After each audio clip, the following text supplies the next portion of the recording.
Hi friends, this is Mara again with another Childhood Hours video. Today, we're going to Brazil, and I want to start with the scene. It's 10 o'clock at night. A family's gathered around a crowded table. Grandparents, parents, cousins, neighbors. The food is still coming, the conversation is loud. And right there in the middle of it is a 4-year-old, wide awake, eating, laughing, completely at home. Nobody's trying to put this child to bed. Nobody thinks this is strange. In Brazil, children don't live on the edges of adult life. They live right in the center of it.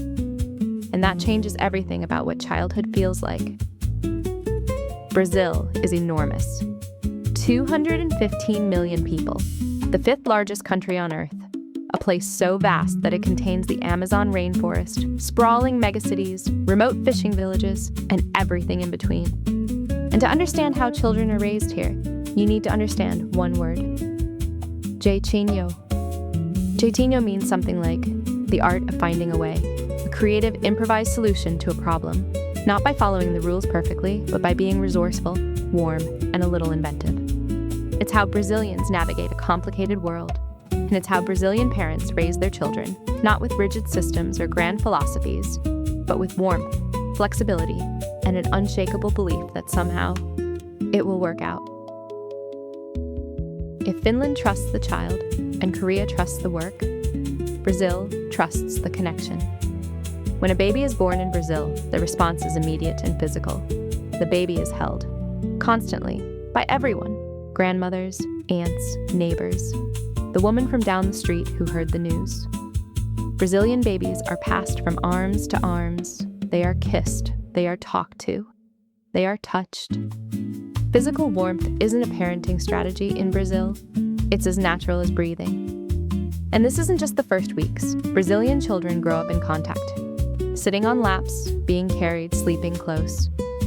The body is the first language of love here. Here is something that shocks many visitors to Brazil. Children go everywhere. Late dinners, weddings, parties, street festivals. There's almost no concept of adult-only space. A Brazilian parent bringing a toddler to a restaurant at 9:30 at night doesn't get disapproving looks. They get extra bread for the table and someone offering to hold the baby. Brazilian culture doesn't separate childhood from adult life. It includes the child, always. Brazilian childhood happens outside, in the street, on the corner, in the praça, the town square. And the great equalizer is futebol, soccer. Every Brazilian child, rich, poor, urban, rural, kicks a ball, often barefoot, often with a ball made from socks or tape. The game doesn't require a field or equipment, just a street, a few friends, and flip-flops for goalposts. Futebol teaches Brazilian children something no classroom can. How to improvise, how to read a situation, how to create joy from almost nothing. That's Jeitinho, in a game. And then there is capoeira. Part dance, part martial art, part music, part game. Capoeira was created by enslaved Africans in Brazil who disguised self-defense as play. Today, it is taught to children across the country. In the roda, the circle, kids learn rhythm, awareness, respect, and how to move through conflict with creativity instead of force. Capoeira is Jeitinho made physical. It is survival turned into art.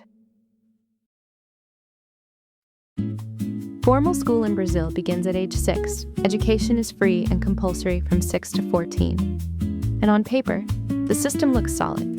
But Brazil has 2 school systems, and this is where the story gets complicated. Brazil has one of the widest inequality gaps in the world, and nowhere is that gap more visible than in its schools. Wealthy families send their children to private schools. Well-resourced, small classes, strong results. Public schools serve the vast majority, with larger classes, fewer resources, and teachers who are underpaid, but often deeply committed.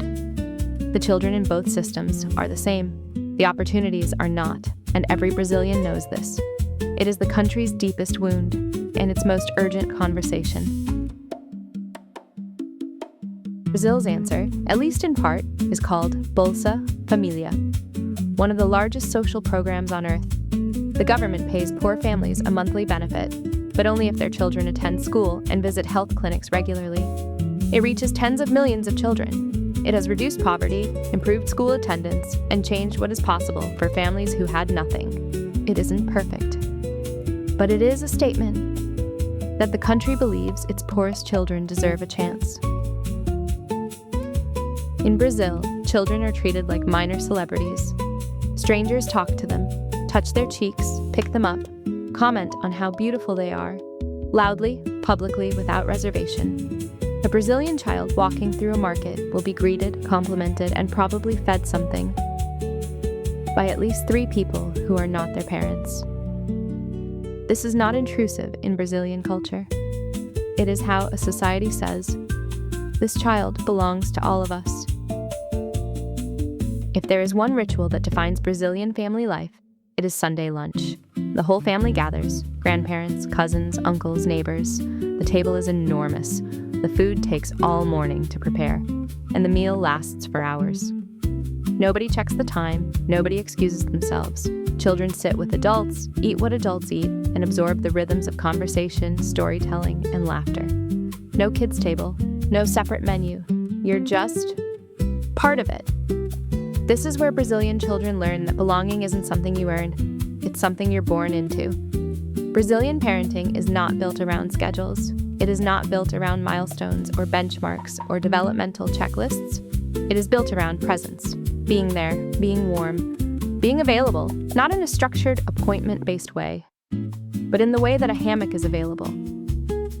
Always there, always open, always ready to hold you. There's an ease to Brazilian parenting that can look chaotic from the outside. Bedtimes are flexible, rules are negotiated, boundaries are soft.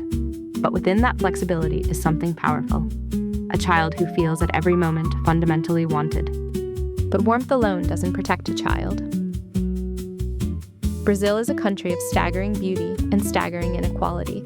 Millions of children grow up in favelas, informal communities where access to healthcare, safe water, and quality education is limited. Child labor, though declining, still affects hundreds of thousands of young Brazilians. The love in Brazil is real. The challenges are also real. And the tension between those two truths is something Brazilian families live inside every single day. Here's what makes Brazil different from anywhere else in this series. Joy is not a reward in Brazilian culture, it is a right. And for many families, especially families who have very little, joy is an act of resistance. Carnival, street parties, music in the kitchen, dancing in the living room. Brazilian children grow up understanding that celebration doesn't require wealth, it requires people, rhythm, a willingness to move. In a country where the system often fails its children, the culture wraps around them instead. Finland says, a child needs freedom. South Korea says, a child needs preparation. Brazil says, a child needs belonging. 3 countries, 3 completely different answers to the same question. What does a child need most? And millions of children have grown up whole and loved under all 3. So what's the thread running through all of this? I think it's this. Brazil has built a culture that refuses to let its children feel alone, even when the systems fail, even when the money isn't there, even when the world is hard. There is always a table, there is always a lap. There is always someone who will hold your face in their hands and tell you that you are beautiful. That is a kind of wealth that no number can measure.